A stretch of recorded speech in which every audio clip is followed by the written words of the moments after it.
کاش میں ایک بار پھر سجدہ کر سکوں، ایک بار پھر اپنی ماں کے گلے لگ سکوں، بس ایک بار۔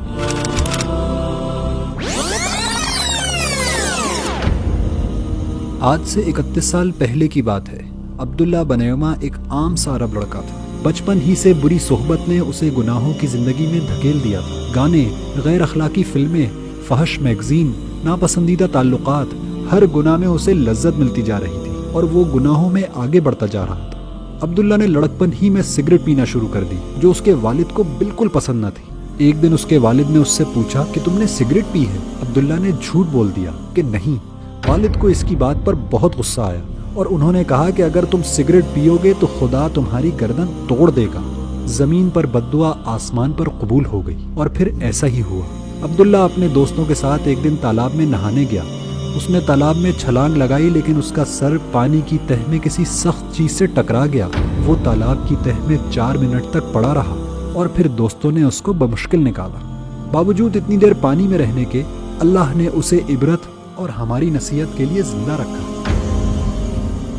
اب عبداللہ ایک زندہ لاش تھا۔ وہ صرف سر، زبان اور آنکھیں ہلا سکتا تھا، باقی پورا جسم مفلوج ہو گیا تھا۔ عبداللہ کے سینکڑوں چھوٹے بڑے آپریشن ہوئے، سعودی عرب کے بہترین اسپتالوں میں علاج ہوا، لیکن کوئی افاقہ نہیں۔ اس حادثے نے عبداللہ کو توبہ پر مائل کیا۔ اس کی تمنا تھی کہ وہ سجدہ کر لے، لیکن اب وہ سجدہ نہیں کر سکتا تھا۔ اس کی تمنا تھی کہ وہ قرآن کا ایک صفحہ خود پلٹ لے، لیکن اسے اس کی بھی اجازت نہ ملی۔ وہ اپنی ماں کو اپنے بازوؤں میں لے کر چمٹنے کی تمنا رکھتا تھا، لیکن یہ تمنا بھی پوری نہیں ہوئی۔ اس نے اپنے اسی مفلوج جسم کے ساتھ یہ مشن بنایا کہ گناہوں میں ڈوبے ہوئے لوگوں میں تبلیغ کرے گا، اپنے آپ کو عبرت کی تصویر کے طور پر دوسروں کو دکھائے گا اور لوگوں کو گناہ سے اطاعت کی جانب موڑے گا۔ پھر 31 سال عبداللہ بنیما لوگوں میں تبلیغ اسلام کا فریضہ انجام دیتے رہے۔ ہر بچے، جوان، لڑکے اور لڑکیوں کو بتایا کہ مجھ سے عبرت پکڑو، میں درجنوں سال سے اپنی شرمگاہ تک خود نہیں دھو سکتا، کیونکہ مجھے اللہ نے منع کر دیا ہے کہ میں ہاتھ استعمال کر سکوں۔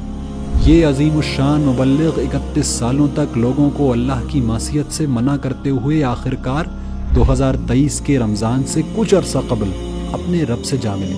آخری لمحوں میں ان کی زبان پر یہ آیات رواں تھی کہ ان سے کہو، جس موت سے تم بھاگتے ہو وہ تو تمہیں آ کر رہے گی، پھر تم اس کے سامنے پیش کیے جاؤ گے جو پوشیدہ اور ظاہر کا جاننے والا ہے، اور وہ تمہیں بتا دے گا کہ تم کیا کچھ کرتے رہے ہو۔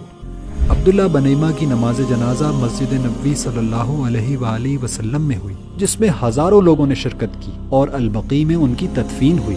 کاش ہم بھی نافرمانی سے رک جائیں اور پلٹ آئیں اپنے تواب الرحیم رب کی طرف۔ آج ہمارے رب نے ہمیں توبہ کا موقع دیا ہے، اپنی باقی عمر کو اللہ کی اطاعت میں گزارنے کا موقع، اس مشن کو اپنا مقصد بنانے کا موقع کہ ہمیں اپنی سوسائٹی کو ان گناہوں سے پاک کرنا ہے، جس کی وجہ سے عبداللہ جیسے کتنے ہی بچے بری صحبت اور اللہ کے عذاب میں گرفتار ہوئے ہیں، اور اللہ کے دین کو اس زمین پر نافذ کرنے کا موقع، تاکہ سب ہی اللہ کی فرما برداری کے نظام میں آ جائیں۔